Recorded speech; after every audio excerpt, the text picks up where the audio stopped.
hundreds of homes being sold each day. They pulled this one up, and I said, plus $1, and nobody else bid on it. Oh. And I said, what have I done? I just bought my first house, and it's a house no one else wants. Well, I bought it, $1 over the asking price there at the auction, and I got into it, and it was actually in really good shape. I was able to get the tenant out within a few weeks. He was already packed up and ready to go. He knew he was losing his house. He wasn't angry about it. It was an easy eviction. So, I didn't know anybody though. I didn't have a contractor. I didn't have a realtor. I wasn't licensed at the time. I was just an accountant. So I made some calls. I interviewed some contractors. I interviewed some realtors. I chose a realtor. He had a contractor buddy. And so I met him. A friend of mine that I went to high school with was doing landscaping, so I brought him out. So I put $5,000 into the backyard, which grass and pavers, and then I put $1,200 total into the house. I painted 2 rooms, I did tile in the bathrooms, and I cleaned it. And I made a profit. So I bought it for $246, $401, closing cost, and I sold it for $294,000. And at that point, I was a real estate investor by theory. Once you see that first check comes through and I made $22,000 on that deal, I became a real estate investor based on experience. You got lucky. You got lucky. I got lucky. On that You know what one. I did? There's something inside me clicked, and I said, I gotta do this again. And again, and again. Kept going down. And I kept going. And so I was making money, and I was really enjoying it. But the next day, I had to start all over. I went back to the auctions, and I had no deals I was working on. I started looking at homes again, and it took me a while to realize this. But what I had done on that first project, and many projects after that, before I realized this, I was spending 100% of my time finding one deal. And then once I found that one deal, I was spending 100% of my time working on that deal. And because of that, my income, Up and down. right, I'd go 3-4 months without making any money. I'd get one check, and then the same thing over and over. And I needed to get to this, where I was making a steady income. And what I realized was I needed to be spending 85% of my time finding deals, and then 15% of my time working on those projects. The business of being a real estate investor is the business of finding deals. You need to always be looking for that next deal. Alright, who's on your team? Who's critical? Who can you count on? So here's some examples of team members that I've found that are critical to your team of flipping properties. So 1830 West Orchard Lane, Chandler. This home came up at auction, and I bid $1 over. No one else bid on it. I cleaned it. I put a kitchen backsplash on it. I put it back on the market. I sold it 31 days later for $250,000. Nice. It was one of the easiest flips I had done, and I was able to buy it because of my title company. When this home came up at auction, everybody at the auction was interested in it, but it had a cloudy title. There was a first lien position loan on the property that was not going to auction. There was another loan that was going to auction, and we were bidding on here. When I reviewed both loans, I said this one should have been released when this other one they got this other loan. So there's been an error here. But the question is, can we get that other one released? Otherwise, no one's going to be able to get title insurance on it, and not going to be able to sell it. So I called up my title company. I told them what was going on. 20 minutes later, before the auction started, they called back and said, you're going to be good. This is something we can clear up. You're going to bid on the property. Because of that, I was the only one that had that information. Someone else at Tiffany Bosco, at this particular trustee auction, they called the file to bring, before you bid on a property, you call the file up. They called the file up. File came up and they said, cloudy title, I can't bid on it. I said, I'll bid on it, plus $1. And it's been one of my easiest flips to this date. 08, 08, 08, called my snowman. So, my first loss. So this one, early on, 2008 again, and So I learned a few things from this. First thing was contractor. I didn't go with the contractor I'd use on my other homes. He came out, he gave me a bid, said I can do the granite for $2,000, I can do the paint, I can do the flooring. And I said, well, let me see if I can beat that bid. So I called up some other contractors. I went with a different contractor to do the tile work in the bathrooms. I decided, let's keep this floor. The floor was pretty new tile, but it was like an off pink. Yeah, it looks beige, but it's got a pink hue to it. It just didn't look right, but I was like, I can't rip up this tile. They probably only made it a few years ago. It's practically brand new. And then this new contractor I did, he didn't know what he was doing, and so the tile work looked horrible in the bathrooms. And then I decided not to go with granite. I was going to save some money, and I put in granitecrete, which is Granite, what is it? granitecrete. Concrete. It's kind of like concrete. It's faux granite, What and is it so for? it's got this epoxy over it that's covering up Yeah. like granite concrete, and it looks okay. But if you were to put a pot on it, say you were to put a hot pot like right here, it would melt right through it. It's just epoxy on the top. But it took me a long time to sell this house. And so what I learned from it, you can't cut corners on materials, you can't cut corners on contractors, you can't go with the cheapest one. And comps was the other thing. This is in a little neighborhood in Chandler where the houses were closer together. You couldn't park on the street or you get towed, which I experienced as I was in the property and my car got towed. And then there was a nosy neighbor, which you can't really comp for that, but because of all that, I lost money on this property. But So in other words, what you're saying is because of your contractor you had originally worked with, even though the pricing was up a little bit, yeah, you have to have that amount of confidence, which says on one hand that they're actually worth what they're bidding. right. Okay. No, and I'll have a slide about contractors a little later in rehabbing, but you need to see past work. Yeah. Prices, once you do enough houses, you need to know how to do an estimate yourself, where you know what ballpark you're going to be in. Wasn't that a declining market time as well? Yeah, so 2008 was a declining market, but the great thing was at the trustee auctions, it was not a madhouse yet. There's 300 to 400 properties being foreclosed on every day, but there's only about 10 of us bidding on them. Where 2009, it just became an absolute madhouse. There's 15 homes being foreclosed on every day, but there's hundreds of people at the auctions bidding on them. So there's still a lot of good deals, but compared to 2008, you could really, it wasn't hard to find a house with the margin in it. And it's all about buying it right. If you buy it right, you have enough margin in it where if something like this comes along and you do choose the wrong contractor, you have a little room to make up for those mistakes. Alright, so some people that I've come to know that are critical to my team. General contractor and subcontractors. I've done both routes where I hire a general contractor and I said, give me a turnkey product.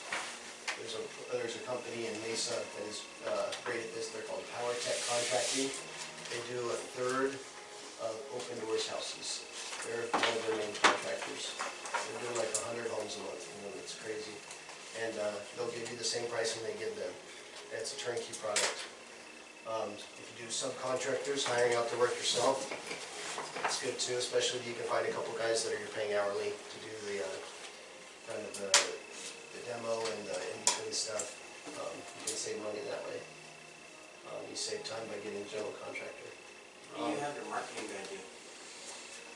So marketing gets into when you're trying to buy houses direct to owner. You want to get your name out to owners, you want to get into their houses and buy the properties directly to them. That's where the marketing comes in. Someone who's going to do the Google AdWords for you, the Facebook ads, help you manage your website.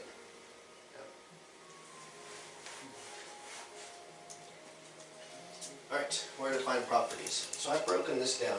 I've talked about trustee auctions so far in two categories of where you find properties. So I call it direct to owner and indirect to owner. Direct to owner is you're getting into into someone's house, you're talking directly to their owner, you're making them an offer on their house. Indirect to owner, there's someone in between you. Trustee auctions is a good example of that. You're buying a property at the auction, you're not talking directly to the owner. Other examples of that would be the MLS. You know, realtors making a commission off you buying the house. There are properties that you can flip both ways, and there's advantages and disadvantages to both ways. So here's some more examples of how to find properties I found, wholesaling. So, wholesale properties.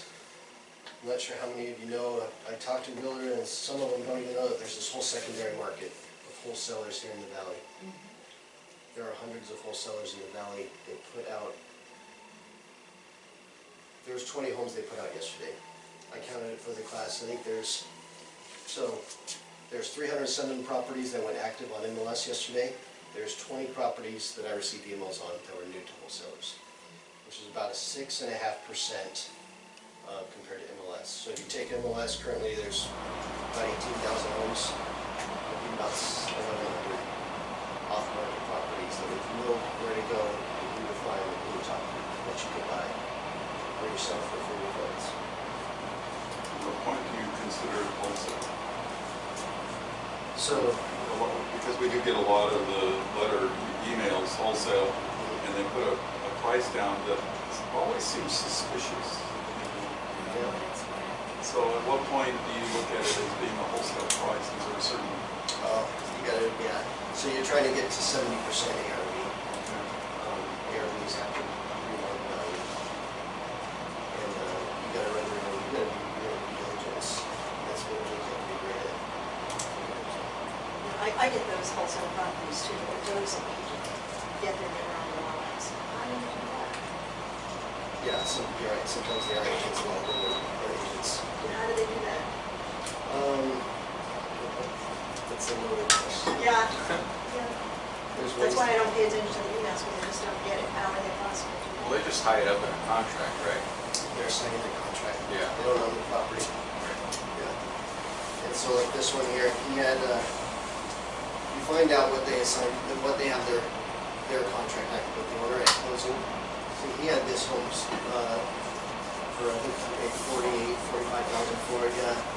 He initially marketed it for 90,000. I said it's a historic home in Glendale. You know, it's not the best area, but it's got a lot of character, and at this price point, the buyers love character.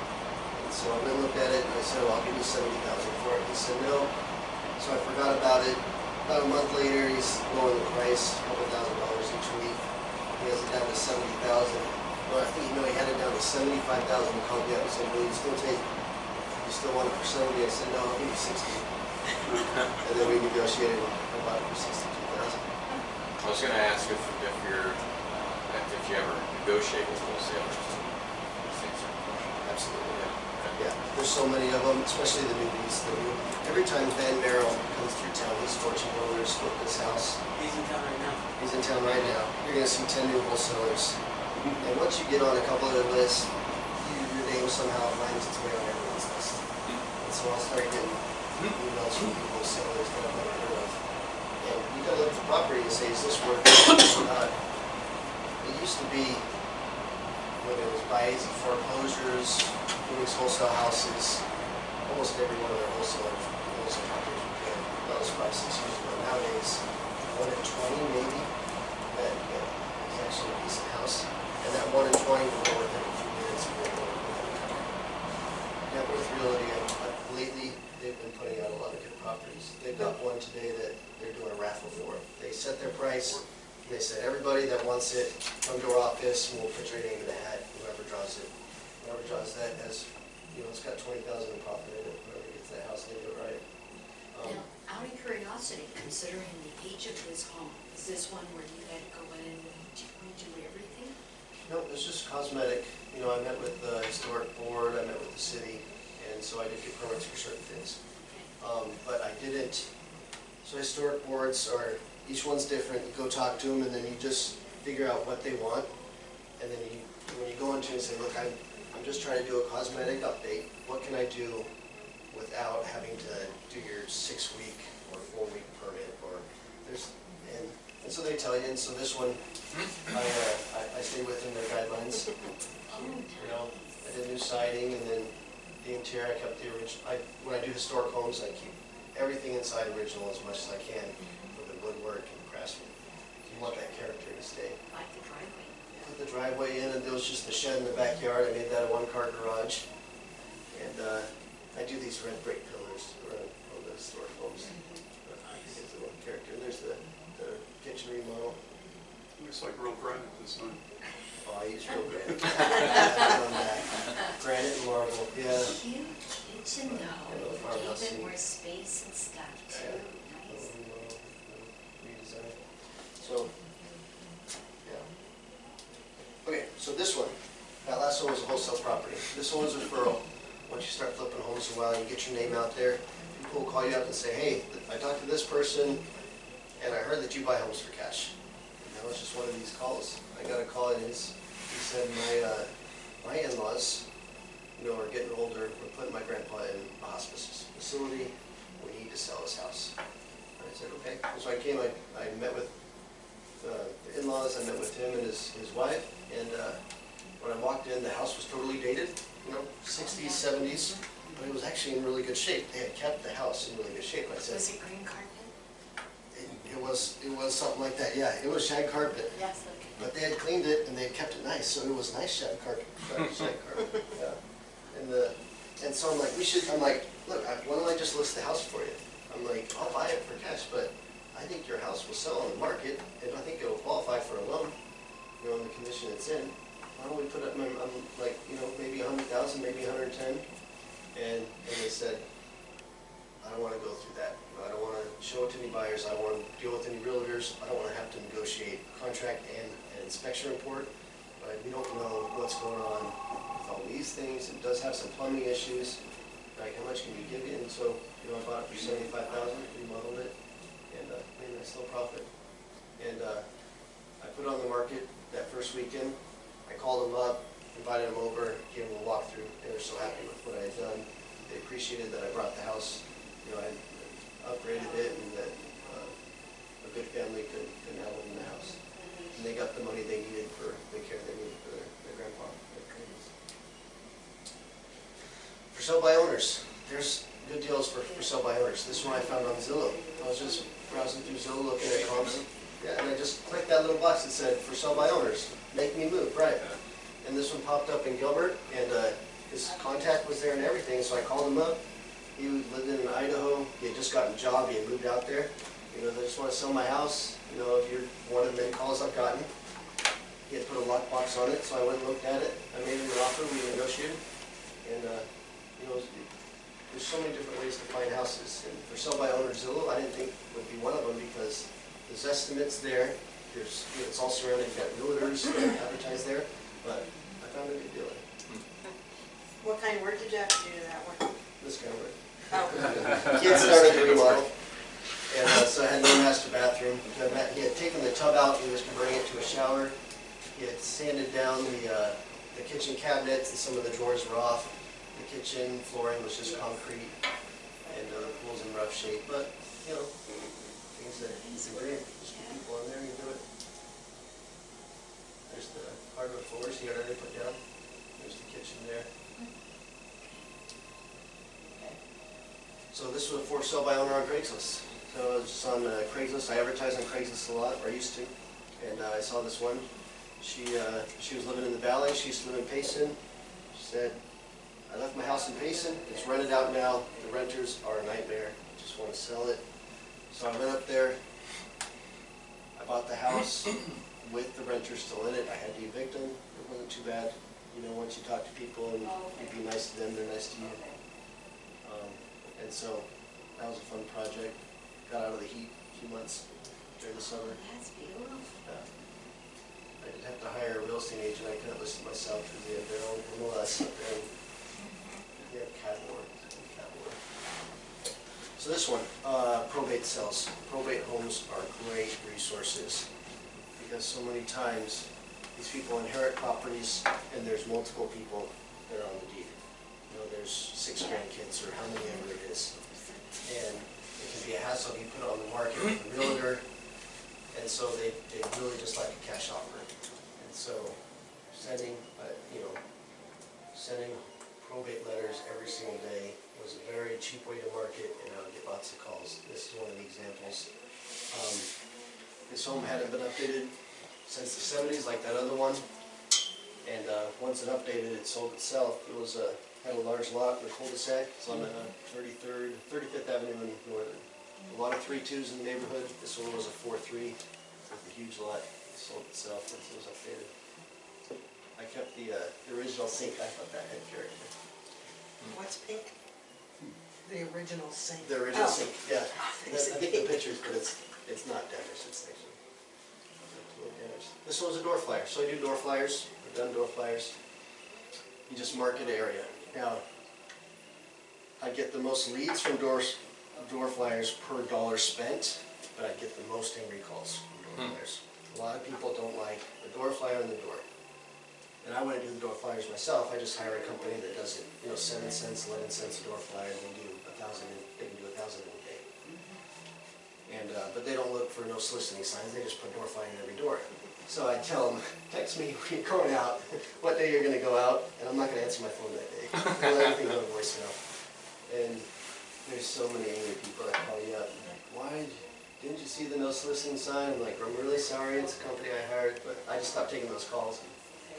There's a lot of people, but that said, I got the most people calling me saying, hey, I'm looking to sell my house. I haven't called a realtor yet. I'm wondering how much you would give me for cash if I just sold it to you. So I come out and give them an offer, and you have to go to so many different, this would be direct to owner. So many different offers, say 20 offers equals one house. And then find that right now. This is a fun project. It's like a lot of them, these people are moving to Chicago. The husband got a job in Chicago. They needed to move. And, you can see I love the white shaker cabinets and the gray tones. So direct mail. This one I did a search in Mesa. I said everybody in Mesa that owns a rental in this zip code that bought that rental between these years, I'm going to send a letter to. And you just set it up on a drip, just like you guys as realtors do. They're going to get one letter every 3 weeks for, they'll get a total of 6 letters. So that's what I did. So a guy called me up and said, I've got this rental, it's in bad shape, I don't want to deal with the renters anymore. Make me an offer. I said, sure. We went over there, renters are still there. Open Door was there with us. I beat Open Door's offer. And before I closed on the house, we went and talked to the renters, we told them what was going on. And they said, well, we'd like to buy the house, but we don't think we'd get approved for a loan. I said, let's go get you. Yeah. So they did. They got approved, and I sold it to them, and I just assigned them a contract. I made $10,000 commission with them actually owning the house. Wholesale. That was a wholesale property, which I really do. Google AdWords. So my website, offerandclose.com. Google AdWords is expensive. It hits my account, $500 every week, it seems like. But what it does is puts your little ad on the right-hand side, and in that ad you can put your phone number. She said she just saw my ad and she just called my phone number. There's a lot of competition. She had called probably 10 other people just like me. Went out there, looked at the property. It was like those other ones. It was beat up. They just wanted to sell. The AC units weren't working anymore, so they needed to get out. It was like March, and so they didn't have anybody to buy new units. And so I made them an offer. They didn't accept my price. Someone else had made a bigger offer, but they called me up later and said, we really like what you presented. We thought there was a relationship of trust that was built. When I walk into these houses dealing with the owners, I'm Mr. Positivity. I don't put down their house at all. I don't say, the kitchen's, it's going to be replaced, that's going to take off $20,000 from the price. I don't say anything like that. I talk about the neighborhood. I talk about the size of the home, the floor plan. I look for the positives. I point them out. I say, I really like your house. I would love to buy it. Full disclosure, you know why I'm here. I'm a fix and flip investor. I'm going to buy your house. I'm going to fix it up, and I'm going to sell it. I need to make a profit. To make that profit, this is the price that I have to offer for your house.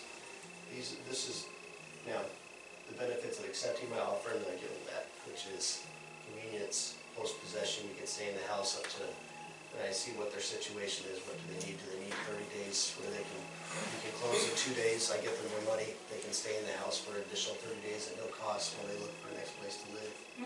You know, there's things you can do to help them out. A few before pictures, I don't have any after pictures on this Oh, one. love the colors. Yeah, your backyard, the owners that previously owned it used to have wedding receptions in their backyard. It was on a half acre up there, and we brought it back. So this is the historic home. It's called the LeSquare House in Mesa. It's on the historic register. This was a regular MLS property. Been on MLS for like 6 months, and no one else wanted it. And I went and looked at it, and it was in rough condition.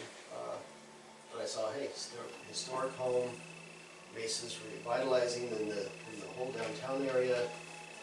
The character, it has potential to be a lot of, some decent character. That's what it looked like before when I bought it. And so I made him an offer, $87,000, and it had a basement and a loft in the house. It was kind of neat. But this is the one where I started the remodel. The Historic Society was coming through taking pictures of the neighborhood. Just happened to be at the time that I was at the house doing some work on it. I invited them in, I told them about the house and what I was doing to keep all the, all the original trim work, all the original molding, all the doors. And then I told them about the other project. I'd done about 10 other homes in that area, that same zip code. A couple of them historic, the other ones were built in the, just another time periods. And a couple months later, I got a call, and it was from the president of the Historical Society, and they said, we're giving you an award. What are you doing Thursday night? Can you come to the city council meeting? I said, oh, sure. And so I showed up, and I got an award for the Historical Society Preservation Award. How much did you have to put into that house, do you recall? About 40,000, I think. Yeah. I did marble on that one. So I've done billboards, and did 6 billboards throughout Mesa for 6 months. And I got this one. I made this much money. Wow, all that. Yeah, I'll never do that again. Where do problems arise? Where is the most risks? So I made amazing returns in 2008. I didn't know what I was doing. I was just starting out. I was just building my team. What I realized is the most important part is you make your money. Buy it right, you can make it good. Contracting, all this other stuff, there's room there for errors. If you buy it at the right price, you're going to make it. Alright, I learned this from, I was at a conference in Houston about a month ago, and the presenter was talking about this. It's a good way to look at it. There's a huge shortcut when it comes to real estate investing. And it's something that you've been programmed to do your whole life. And we can switch that. When you're in school, you're taking a test. You're told, look at your neighbor's paper, don't cheat. Real estate investing, you need to do the opposite. There are so many investors out there that have programs and stuff that work. All these things they've been doing, and they'll share all the information with you. Just cheat, do what they're doing. They've already made the mistakes. Find out what's worked for them and just copy it.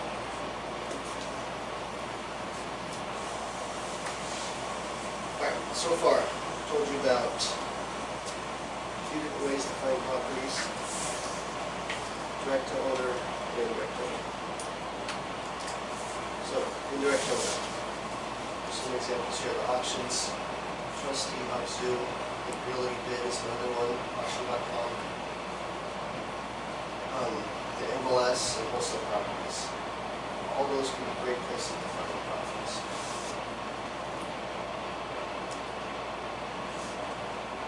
Wholesale properties. How do you find out who has them?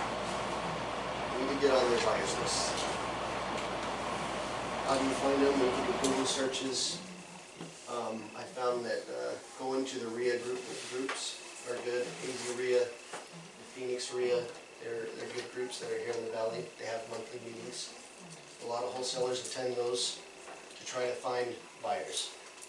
they all want you to be part of their buyers list. They want to send out their properties to as many people as they can. And some of their properties are great opportunities to flip. There's online websites. There's two really good ones, connectedinvestor.com and biggerpockets.com. Create profiles on both of those. And on both of those websites, they have what's called they have a market form. I went on there today and there's, a handful of properties that just got posted here in the valley that are off market, that someone has the contract on and they're trying to assign that contract onto someone who wants to flip it. The wholesalers, they make their $5,000 to $10,000 a house. Sometimes they try to make more. It's about doing your own due diligence, your own deal analysis, and saying, is that property work for me? So some active wholesalers I've worked with. These are ones that put out homes every day. Phoenix Wholesale Homes, Keegley Homes, YAZ Foreclosures. You can go to each one of their websites and there's going to be a spot that says, would you like to receive our homes? Enter your email here. You enter your email and you will start receiving deals every single day. And then you'll start to say, their values are so wrong, their rehab estimates are so off. You don't know where they're getting their ARVs from. Yeah. Yeah, is this house really worth $300,000? I have it more at $240,000. You're trying to sell it for $220,000, but it needs $40,000 in here. That's not really a wholesale house, right? But, so this one, Bell REI is a guy I've been working with. He just started in October. He lives in San Diego. He's 30-year-old. He sent me. He does the texts and the voicemails. You guys get those? It's called straight to voicemail. It doesn't ring on your phone, you just get a voicemail and it says, we have investors in your neighborhood trying to buy houses. Would you like a cash offer on your house? And he does the text messages. So he sent me a text, probably me and 10 or 20,000 others, that says, I see you have a rental here. Would you like a cash offer on it? Would you like to get rid of it? I'm buying houses. And I text back, I said, I'm not interested in selling, but I do have money to lend. If you're in need of capital, let me know. He gave me a call. Because he didn't have a hard money lender, a private money lender that he's working with. I've been doing lots of deals for him. 30-year-old, he just started off in October. Lives in San Diego. He told me he just bought a new house. And on his property application he filled out, I went on Ezell, looked it up. He just paid $1.2 million for a house on the San Diego coast. Oh, shack. He's doing well. So, Rehab is a good one that does MLS properties. They tie up MLS properties that need value and send them back out. They're famous for that. Met with AZ, let's say Dustin Posey is a really good agent there. They've been putting out a lot of good properties recently. I really like what they've been doing. Their ARVs have been, I think, a lot more closer than other wholesalers. But I've got more of them. Any of you email me, I'll gladly email that list to you. Right, finding direct-to-owner properties. The business of being a real estate investor is the business of finding deals. So, the business of finding direct-to-owners is you're going to be finding problems and then solving the problems. Problems equal opportunities, opportunities equal money. So I'm driving down the street, I see a house that has a tarp on the roof. And that's a huge sign. And it tells me this house has a big problem. And the owner's solution is to go down to Home Depot, buy a $10 tarp and put it on the roof. And I'm thinking, might these people be motivated to sell their house? Maybe their mortgage is behind. Maybe they have some debt they need to get rid of. Now they have a big issue. They've got a hole in their roof. And their solution was to get a $10 tarp. These are the people that you want to go get into their houses and make them offers on their houses. And this one here, I like this, because this was big, right? No copper. You can kind of see it there. All Don't been come in here and tinted. oh my goodness. AC units, I must have had 5 AC units get stolen in a 3-month period back in 2009, 2010. They just stole that copper for a couple $100 and it cost me, what's an insurance claim? It cost the insurance company, a brand new unit. Andrew, how do you find the owners if they're not living there and even the tax bills have the address of the house? Skip tracing, you heard of skip tracing? Yeah. Yeah, you got it's paying a service to do that. Yeah. I find tax records are okay. It's, You have to have them mail forwarded, but yeah. Yeah, there's ways to do it, and there's services you can buy that'll do it for you. Yeah. did you buy either one of those? No, that was just images I grabbed off the internet. I didn't have any actual pictures of a house with a tarp on it. I just like the example of the tarp on a Okay. house is a big sign that they might be motivated, so. Yeah. So direct owner leads, this is a list I add to all the time when I think of something else. Some of these are heavily marketed to, others are not. Most of these I've had good luck of getting into people's houses by some of these methods. So default mortgages, pre-foreclosure is probably the biggest one. If you guys are realtors, you have access to monsoon. You can go in monsoon and they'll tell you everyone that's going to trustee auction in the next 3 months. That means everyone that's behind in their mortgage, everyone that might be motivated to sell their house. A lot of the ways that realtors market to people that might want to sell their house is the same ways that investors market to their houses. It's just a different product that we're pitching once we get in. Instead of saying, I'll list your house, and we're saying, I'll give you cash for your house. Anything that says that they're in debt or the property is in distress. So vacant properties, non-owner occupied, bankruptcy, credit score drops, divorce, probate. Yeah. When you're doing like the drip campaign, every door direct, all those, how long, like let's say from the moment you decide I'm going to tackle this neighborhood or this spot, how often are you dripping on them, making contact or not, whatever it might be? I try to do 6 Over how long of a time? months. So what? 16 to 18 weeks. Get a letter every 2 or 3 weeks. Maybe 6. An actual letter or a postcard? What do you do? So it depends, letters. If I'm targeting an area, and within that area I'm targeting people who are behind the mortgage, then it's going to be a letter.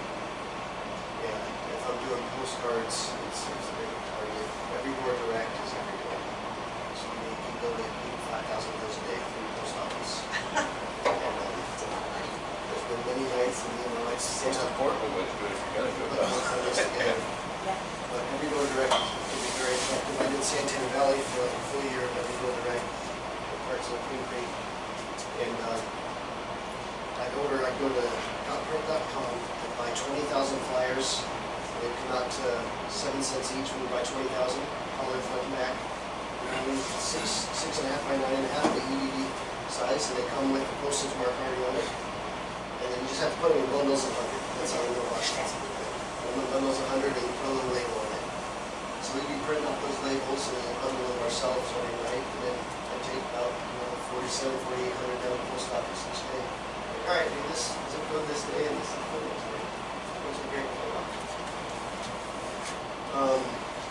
Let's see, website, get a good website, SEO or blogs, lead subscription, lead service. There's services out there that say we'll give you the leads for a certain price. So one that I've been getting hit on a lot, and I didn't know was even available when I was flipping homes, default loans, hard money lenders, private money lenders.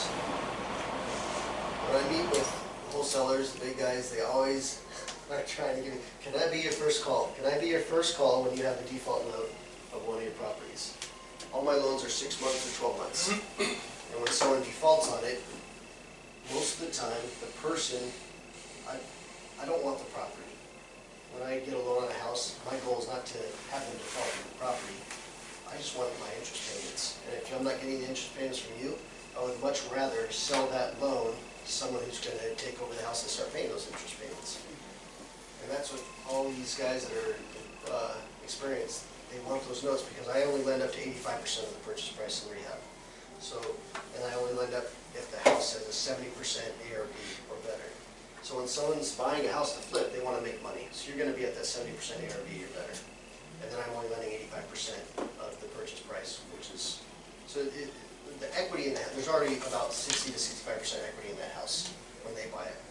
And if they can't come through with it, that equity's still there, and they just lose that for me, because I get to take over just the loan equals the house, so I sell it to another investor. And And the investors love that, because they're gonna get a house with 65% equity that already has some work done on it. Out of curiosity, what's a bandit sign? Bandit sign, it's the signs you see up on light posts. Oh, Yeah, okay. yeah, I buy houses. All right. So, bandit signs are great, you get a lot of weird calls from them, Yep. and you have to be very careful what city you put it in. Peoria will fine you if they see the bandit signs. I've gotten fined, other people I've known, they've gotten fined too. You know, City of Mesa, they don't like them, but they'll call and tell you. I just saw, you know, we're from whatever, code enforcement, or it's just somebody in the office saying, I just drove by your sign, you need to get that down or you're gonna get a fine. You can go take it down. How often are your loans going boo-boo? Less than 1%. I have a better default rate than the traditional banks. Yeah. I want to set everyone up to succeed with my loans. So a lot of times you can consider me a partner. You bring me a house, you say, I like this house, I want to flip it. I see the margin in it. I'm going to run the comps myself. I don't do appraisals, I don't do inspections or surveys. I just run the comps myself, and I say, this is the value. If you put $40,000 into this house, I think you're going to be able to sell it for $250,000. But you're buying it for this amount, so I'll give you a loan on it, but you're going to have to bring this much to the table. Or I'm going to say, this is a great deal, I'll lend on these deals all day, let's close on it tomorrow if you want. And then so they get a second pair of eyes looking at the property, and then a second pair of eyes that has flipped some homes before, that has sold some homes. I'm a licensed realtor, I'm a licensed lender. And so I'm there to kind of partner in the deal with them, even though they're making all the profit, I just get my interest payments. Do you actually go out and look at these properties that you're No. loaning money on? I like to go out to the properties to meet the investors, because I like to establish a relationship. So I like to go out and give them praise about their work and say, hey, this is great, you know, you're doing a great job. I don't go out there beforehand normally. If they're first-time investors and they want me to, absolutely. You know, I had a house a few months ago. It's in the Cherry Lynn district, Phoenix there, the historic district. And she's a retired truck driver. Her friend's a retired school teacher. They both have retirement and pensions. And they have some money, and they say, we want to flip the house. I say, great. So they've been looking at a bunch, they find this one, and they go, we really like the comps, we like the neighborhood, we're not sure about the house. You want to come look at it? I said, sure. I went out and looked at it with them, and I said the same thing. All the homes in this historic area have great curb appeal, great character, except for yours. Your house just looks like a house built in the 50s that is just plain and boring. So if you buy this house, you need to redesign the front. You got to change the curb appeal, and then you'll bring this. You know, their ARV, they're thinking 425, 500,000. They're buying it for 289. And I'm saying, just change the curb appeal, get some character, sell it for 375, 399. And they said, okay. So I also met the contractor there, and he gave us a bid. It looked great. He was licensed. I like that. And so, all right, I lent them the money on it. And then the day after it closes, she calls me up and she goes, I just fired the contractor, and I've decided to do the work myself so I can save some money. Oh my gosh. I said, Christy, have you ever painted a house? And she's like, well, you know, I've never really painted, you know, my own house. I'm like, no. I'm like, no. I'm like, all right, you know, it's your house. It's you own it now. And so I try to give her as much advice as I could, but I let her do her own thing. So they painted the whole house like an off blue, and then the other partner came in and they painted the house white. So they painted the house twice, and the other partner was bringing most of the money to the table. Said, I'm not putting any more money into this because it doesn't look any better than the day we bought it. So we're not going to redo the kitchen. We're not going to redo the backyard. We're not going to do the curb appeal. Let's just put it on the market. So they put it on the market at $375 2 weeks ago, and I think they just lowered the price to $369. I don't know if they're going to get their money back. Yeah. They're trying to get $330 out to make a little profit. Did you get your money back, or will you? I'm getting my payments still. They haven't, yeah, they're still making their payments. They've only had it a month and a half, so when you get a loan, you pay a little bit of the prepaid interest up front, and then you don't have a payment for over a month. So loans that I do in April, their first payment isn't until June 1st. So I think their first payment is going to be next week. But so much for wanting to do their own thing. Oh, man, yeah. It's like, Kind of back circle around to what you Yeah. said, copy what other What other investors investors, have done, cheap. yeah. So the idea is, let's say we find something for $250. You're looking for an after renovation or remodel value of 20 to 30%? What, Yeah, 30%? 70%. Yeah, so cash buyer. I've got a slide about that. We're gonna get to it. It's called the maximum allowable offer. When you walk into someone's house, or you're looking at wholesale property, what's the equation you use to determine how much you should make on that house? But who is a cash buyer? Can I invest in real estate if I have no money? You hear this a lot. Radio ads a lot. Flip a house without any money. No money, no credit. That's the time. No money, no credit. The simple answer to that question is yes, it's possible. You don't have to have any money. However, there is money involved in every real estate transaction. So the issue isn't whether you're investing with no money, but whether you're investing with none of your own money. To do this, you need what I call the 3 C's. Connections, confidence, and creativity. So let's look at an example. You find a house. That's a nice house. The owners want to leave, they're moving, whatever reason, they're okay with $100,000 for the house. All right, well, that's a great deal, because I know I can sell that for a lot, but they need to close tomorrow. So they need a cash buyer. Everyone in here is a cash buyer. Everyone is pre-approved for private money loans and hard money loans without ever filling out any documentation. Because hard money loan, the hard part of that is the asset. It's called a hard money loan because it's asset-based lending. We only look at the property. I had a guy email me and said, I sent over my property application, please don't pull my credit. And I said, I don't even know how to pull credit, because I've never pulled credit of anybody. I've never verified income, because I don't care about that. Now, am I going to ask, do you have the money in your bank to make the down payment and 6 months worth of interest? Yes. So I need a bank account statement. Or if you have a partner or a friend that's going to be in on this deal, just show me something that you have the money so we can actually close the deal. Hard money lender. Each one's a little different.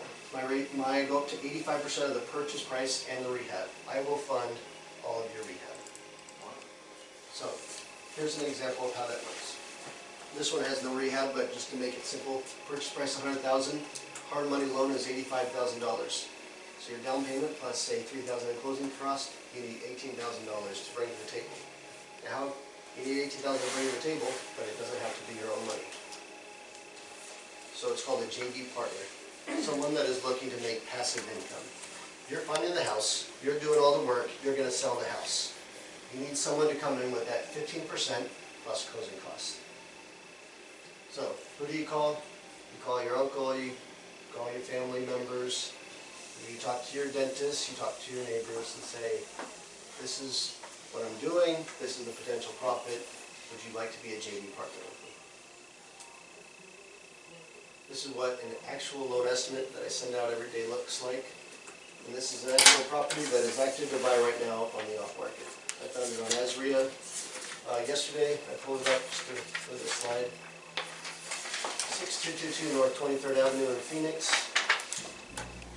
They're asking 183. I think if you don't negotiate down, there's always a little room, especially if you see that same property the day before and it hasn't sold yet. It's not as hot as everybody thinks it is, so it's going to be really good.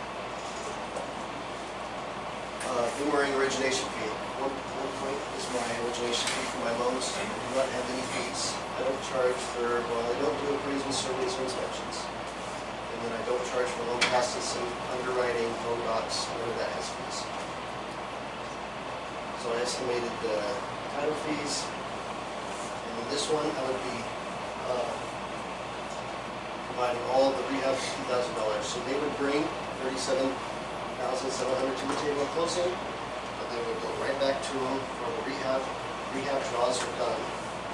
I release funds to their account by ACH or wire the same day. long as you provide me with pictures of the work being done and an invoice from your contractor. So what you wanna do is you go get your contractor, have him do his big bid, send me that invoice, send me pictures of him at the job site working, doing the roof, doing the tile. Like when it's in your account the same day, you pay him, project goes on. And then you're financing over 100% of that point. Which is typically okay. You only get charged interest on the amount you've taken out. So your monthly payment's only gonna start off at $14.55. 12% interest rate means 1% interest payments. So a $100,000 loan is a $1,000 payment loan. $145,000 loan is $1,400 a month. Once you take those rehab draws out, then that just gets back to your loan. So that total amount will be $195,900, $500, $1,900, whatever change.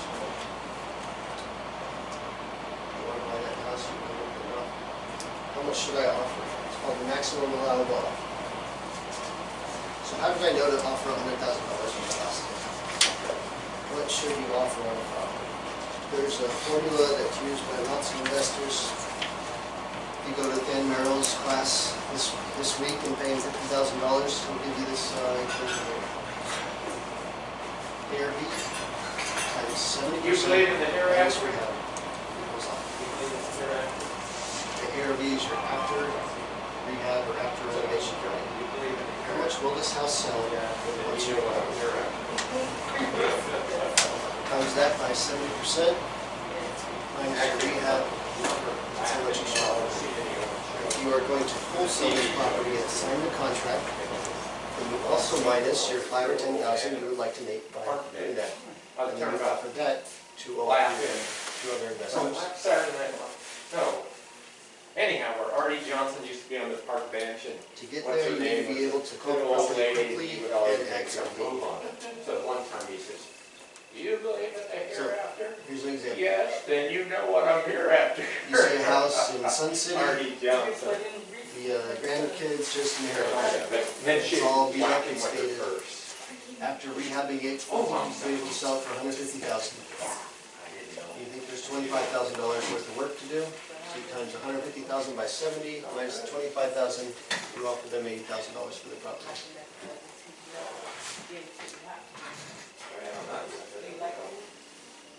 Fix and flip investor. You have to be an expert at analysis and due diligence. Two items.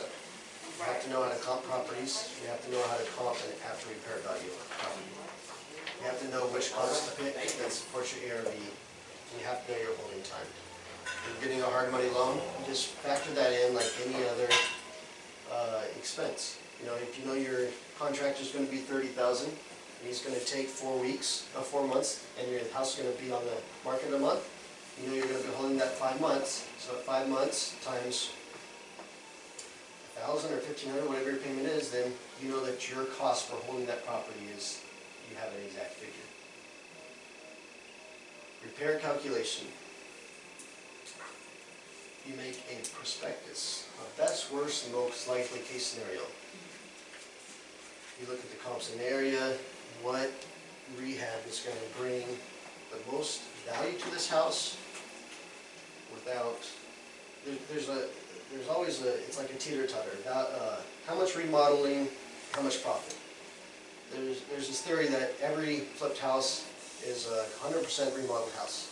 Not true at all. Okay?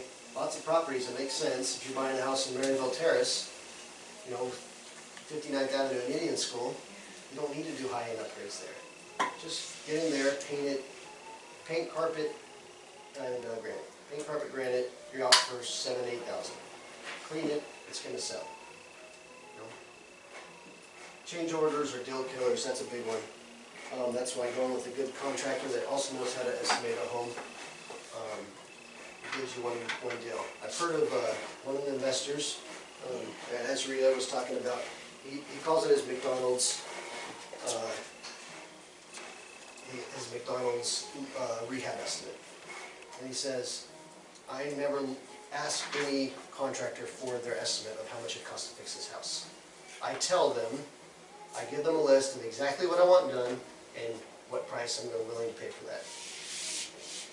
Can you as a licensed contractor make this work How much profit in it is up to you, but there will be no change orders. You know, there'll be no adjustments, and you need to get it done in this time frame. I am giving you the blueprint, and I'm giving you the price. Does it work for you?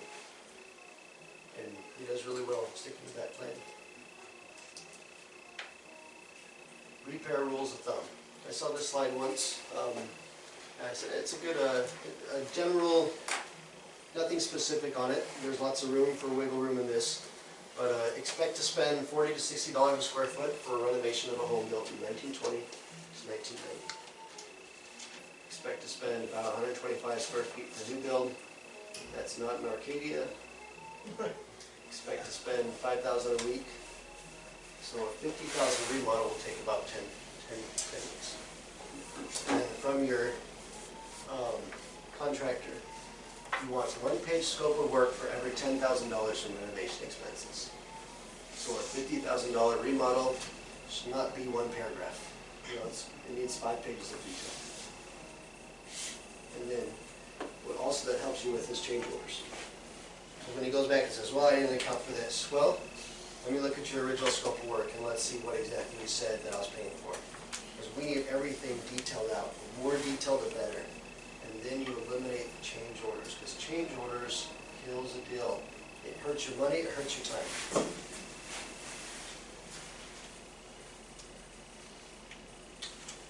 Time versus money.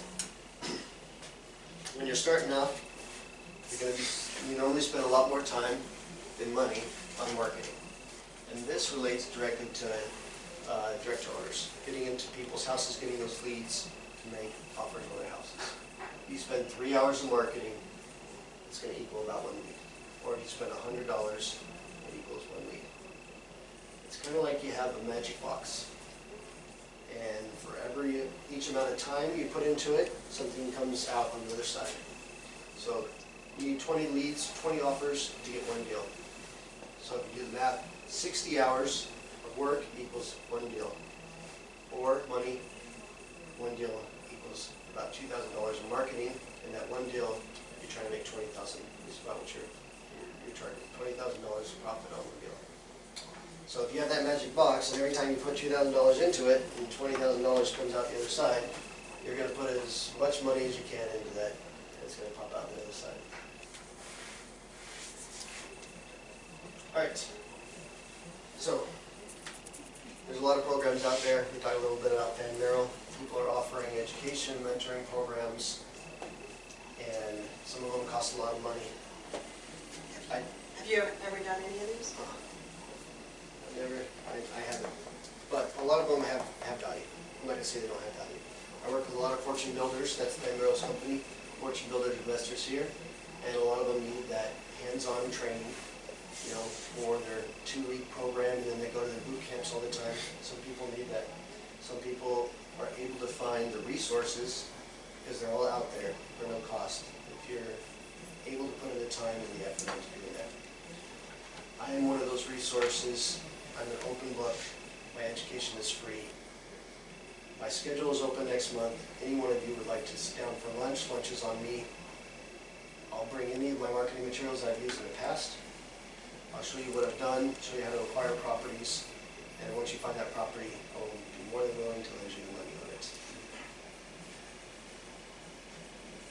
So, any questions? Yes. So, take us from, I just found a property, let's just say $200,000. I go through your formula, we settle at 160. Yeah.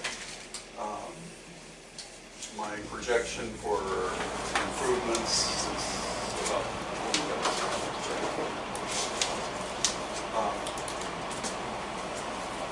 and in this case, I have no money, so I'm going to go out and, according to what you're saying, I go to try to find a JV that can make 20,000. Well, it would be closing costs plus 6 months of interest. So the interest payments are monthly. Okay. Yeah. So come to the table, you need your 15% plus closing costs. Plus closing. Yeah. And if I am funding the rehab, 15% of that rehab needs to get up to. So, I see, so I don't know.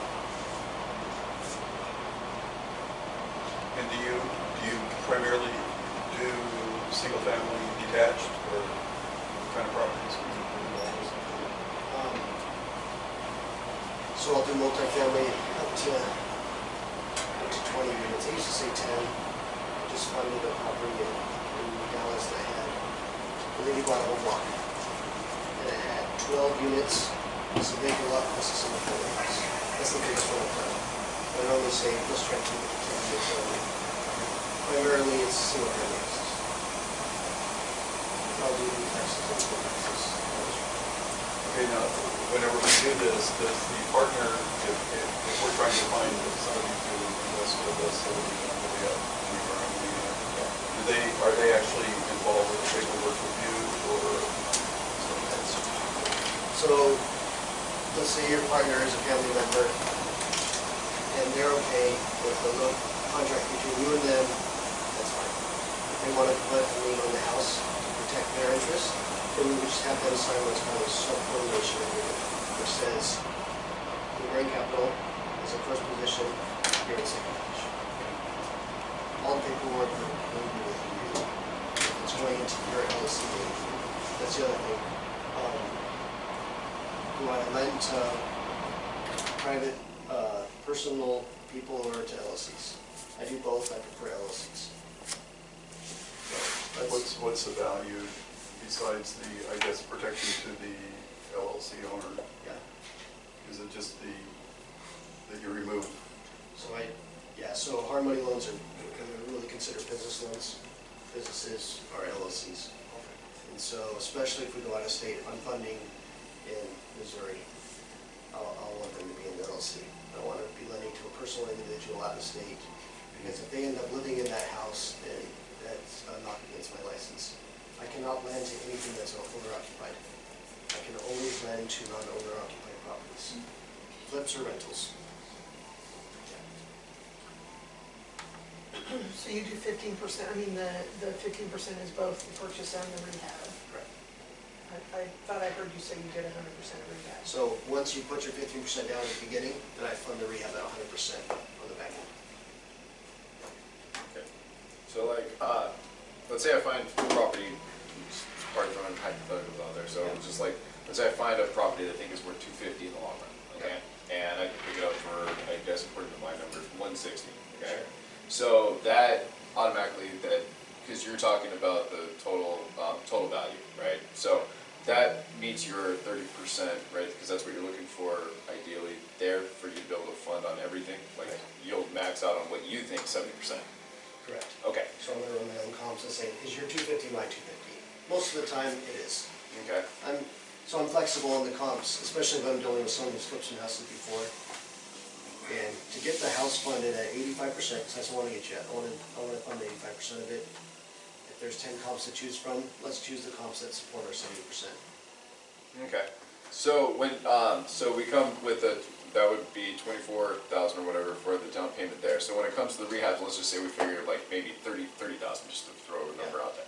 Okay, so we would come with the approximately 4,500 or whatever for that. So at closing, we would come with, that would be 24 plus closing, so that's 27 plus that, so it's a little over $30,000. But you would turn around and give us the 30,000 quote unquote back in rehabs like immediately.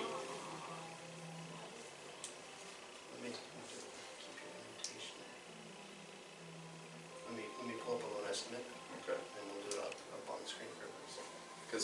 Because when you break in the rehabs too, that's where you're also keeping it at, you need your 30% window there, ideally, when all is said and done after the rehabs.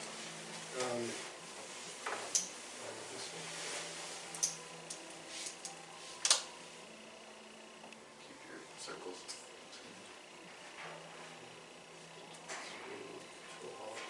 What's the one that brings up Alt tab? Alt tab.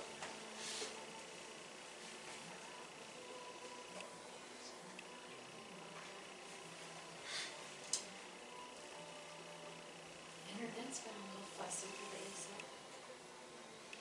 Well, why don't I just do it on the board?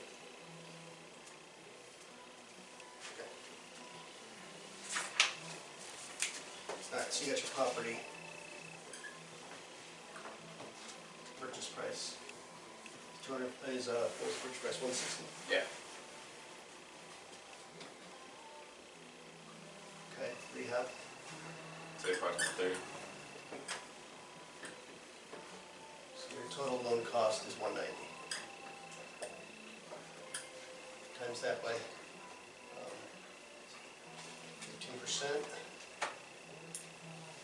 What do we got? 190 times 25. You said 15? Yeah. 25. 28.5. So that's what you're gonna bring to the table. So your closing statement's going like this. Purchase price. 28,500 is what you're bringing. Say there's 2,000 in closing cost. And then, I'm doing that backwards. What's the 190 minus 28.5? 160.5. Or, sorry, 160 minus 28.5. 131.5.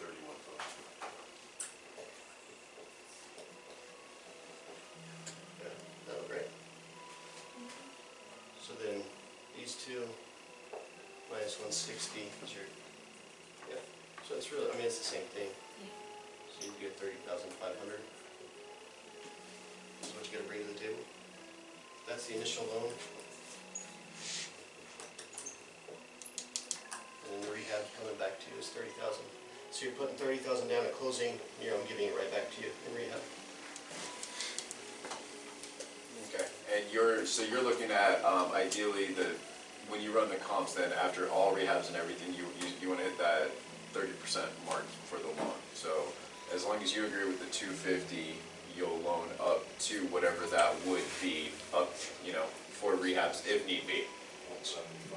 Yeah, so let's do, so, there's this is up there, but, 30. So if you're at 250, Where he wrote So the circles 64. and stuff in there if he wants to keep those. That's all there is? I can't get to that screen, it's just showing me my screen looks like that, except without that, so I can't get out of it. So it's 64.6% is what I'm showing. So with the ARV at 250, that puts you about 65% ARV, which is our check figure, so we're good to go all the way up to 85%. It's as simple and complicated as that. So how is it that you close in a day? So we're waiting on title. As fast as title can put their escrow stuff together, that's what we're waiting on. So I fund trustee auction homes. So they bring their $10,000 to the trustee auction, they secure the high bid, and then you have to fund by the next day, by 5 o'clock, to the trustee office, wherever they bought it. Okay. Can we go through that example again? And let me explain why. If I understood from what you said earlier, you take the 250 ARV, Yeah. subtract 30%, which is then leaves you 175. Subtract the rehab, which takes you down to 145. For the maximum allowable offer. Yeah, so if you, all right, yeah, so that's. So why is he offering 160? Yeah, That's what they can. yeah, so for your maximum allowable offer, you're gonna times that by 70 minus the 30, and that's the offer you're gonna make. Now, your maximum allowable offer is different than the number I'm lending from. Those are two different equations. Now, you can still make money, you're gonna make good money at this one, but what's that number come up to? 145. 145, yeah, so you should have made 145. Yeah, it should have been your offer, but if you did get the house for 160, you're still at 65% ARV, which is a great number. So you're gonna make, you could make 35,000 in that one, or, 20,000 in this one. So this is an example where you would exceed your NAM? Yes. First-time investors try to hit that number.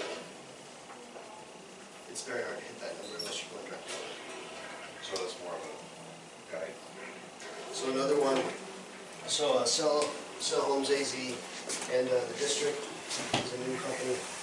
Their equation is 92%. What did they say? 92%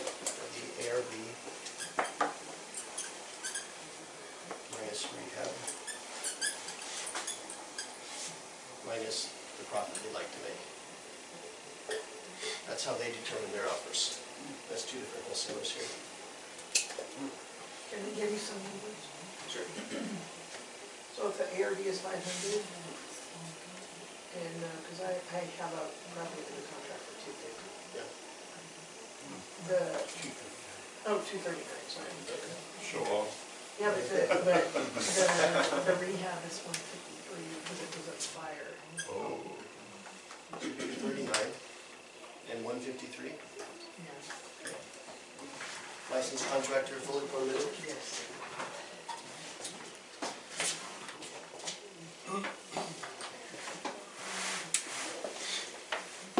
Yeah, when we first did that, we were told that the ARVs were around 6, and now all of a sudden they've dropped to 5.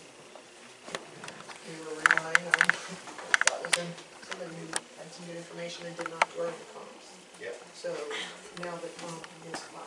I mean, the ARV is like low 5s is what we're doing. So let's say it's just 500,000. 500,000 is what we're looking at.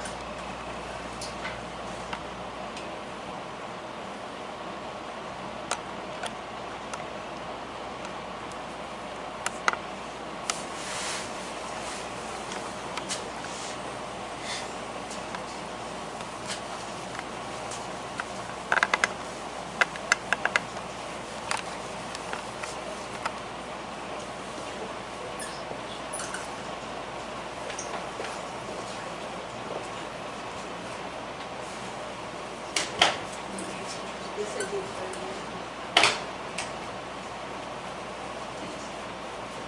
So the 88 is the 15%. 50%. Plus the point, it's going to be. So, let's do that. Let's see. Point, the other example.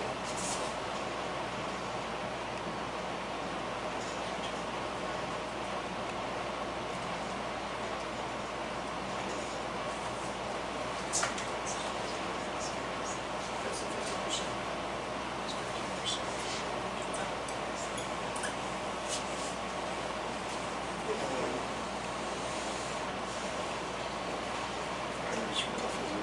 Yeah, so you're at 66% ARV. I mean, if you remodel a house for $392 that you can sell for $500,000, good luck. Your ARV is 66%.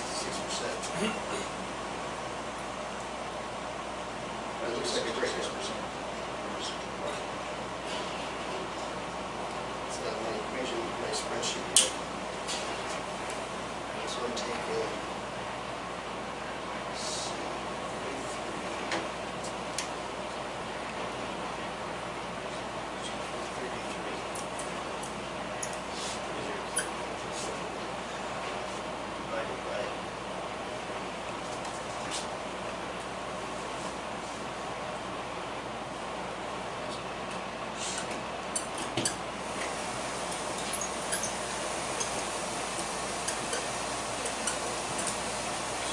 This would be total.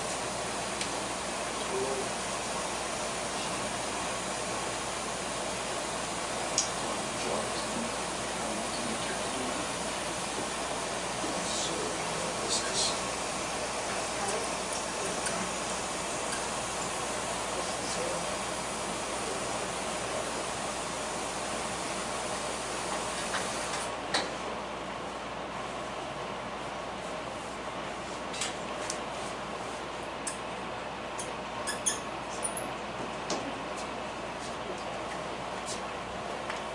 We're going deep there.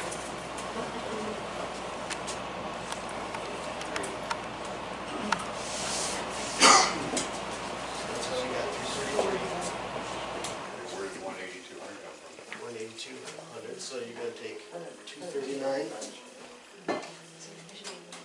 The whole roof Yeah. individually. Minus the down payment. Yep, so it's 239. Minus 58,800. Your initial loan. Your initial loan plus the rehab. Oh, I see. So that's the total loan amount divided by 500,000, 66.7, 66.6666.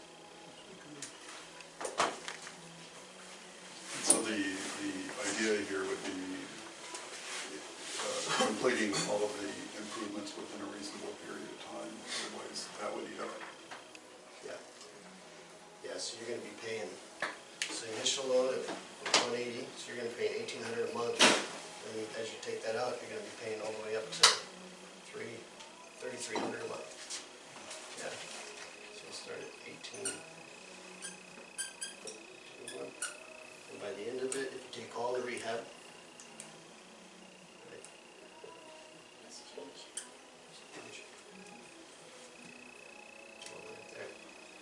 So it takes you a year. This, I mean, with a project that big, I'd set you up with a 12-month loan. So you could be $20,000 to $30,000 in interest payments. When you factor that in, say it's $30,000. That's actually what we're looking at doing.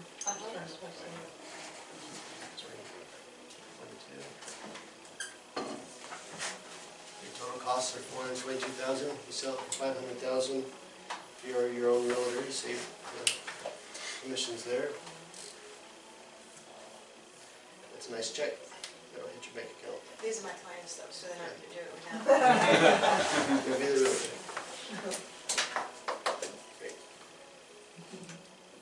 Other examples? Did you have a question? Just a general, what is a typical JV partner expecting in their, return? 50-50. And is it always typically a percentage of the profit, or can you set up like an interest type thing with them as well? Depends on your confidence and creativity. So It's a negotiation. Yeah, early I just on- kind of was curious, outside of family. Yeah. So What? I have 3 systems that I've kind of, when I first started off, it was 50-50. So it was a big pitch. I'm saying, trust me with your money. I'll do all the work, I'll sell it for 1% commission or whatever, everything negotiated up front. But then once the profits come in, we'll split it 50-50. But then once I started having a track record of doing so many homes, then I'd pitch what's called a 7-7. So I'd say, I'll pay you 7% interest on your money, and then you'll get 7% of the profit. And then a lot of investors like that, because you get 7% interest each month, whether I made money or not, they're gonna get 7%, and then when I do make money, they'll get an additional 7% of that.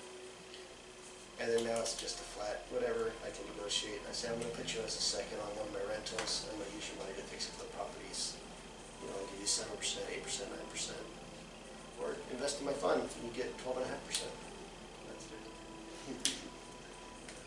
So the Boomerang Capital is a Regulation D fund. So it's a pool of investors' money.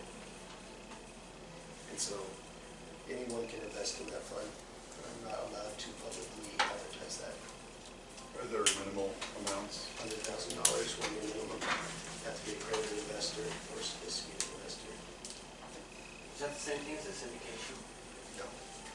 Nope, syndication's multifamily, get a big property, and then you bring a bunch of people in, and then you have the lawyers write up the contracts. It works kind of similar? Yeah, I'd say so, yeah. Yeah, all the investors earn a return, a monthly return, capitalized monthly, on the loans that I put out, the other 2 loan officers put out. And then there's a few fees in there, but all said and done, we've done, last year we did 12.6%. In the 4 years we've been in business, we've never done below 11%. Last month we did 12.1%. Good return. It's a good return, but when you tell anybody anything over 10%, they all run away and say it's not real, it's fraud. That wouldn't be true. We went to a whole conference on this, and they said, what you need to pitch is, we project between 7 and 9%, and then when you overachieve and get great returns, they love it. By getting their money, investors' money into the fund, it's hard when you're saying, oh, we're making 12.5%. Here's all of our books, you can see it, but it doesn't make sense to a lot of investors. What I can see happening with an investor is that they might locate a property. And what about the possibility that, they go in saying that they're gonna sell it, but really what they have is another property over here that they need to liquidate to pay it off and live in it.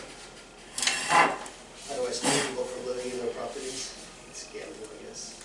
Try to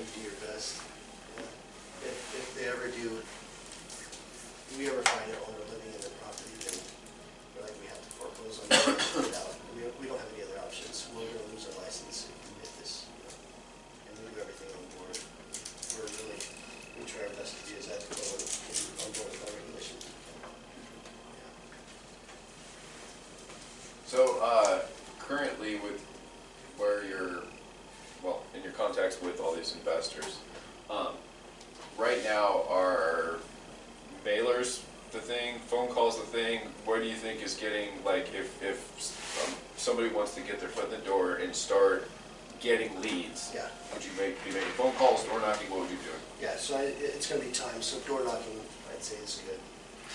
Bring baked goods, people are gonna be upset, some people are gonna be upset. So bring a bunch of plates of cookies, knock on the doors and say, I'm here to see if I can help solve some problems for you. You know, I belong to, you pitch it off where you belong to a company. You're not, I belong to a company that helps people who are in default with their mortgages. We're able to get you out of your situation so your house doesn't get foreclosed on and your credit doesn't take a huge hit. You know, once that gets foreclosed on, your credit's gone for, you know, how many years? It's gone 7 years. So to stop that, we're able to offer you, you know, this X amount of dollars on your house, which means we'll pay off your loan, we'll make all of that payments, we'll make you right with the bank, and then we'll put this much money in your pocket. And we can do that in 2 days. I got another question for you, actually. Personal preference then. High-end, more profit margin, but more risk, or would you rather go for the $250,000, $300,000 guys with the 5, 10 grand? Yeah, I love houses that you buy for 80 to 120,000.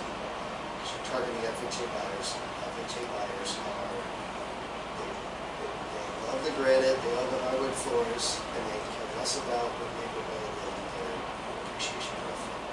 You know, that's FHA buyers who find more about feelings than actual numbers.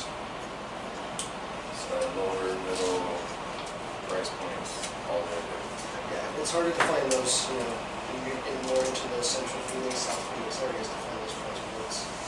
But Maricopa's good, you know, Good Creek, well, Buckeye, still fun stuff for, you know, 150,000, 180,000, not bad. So I do half my time in Houston and San Antonio right now. The price points are Houston and San Antonio are some of the fastest growing cities in America, and their price points are amazing for D-class homes and high class homes.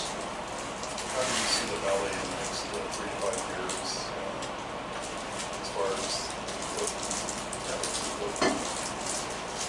So we gotta have it's gotta flatten out and drop at some point, right? But, so the things, there's still all these big hedge funds with hundreds of rental properties, that only a few of them have let out. You know, there's a big, 100 homes just came out of Oak Creek a few months ago. And all these other ones are still holding on to the properties because it hasn't flattened out yet. I mean, it's still, prices are still going up.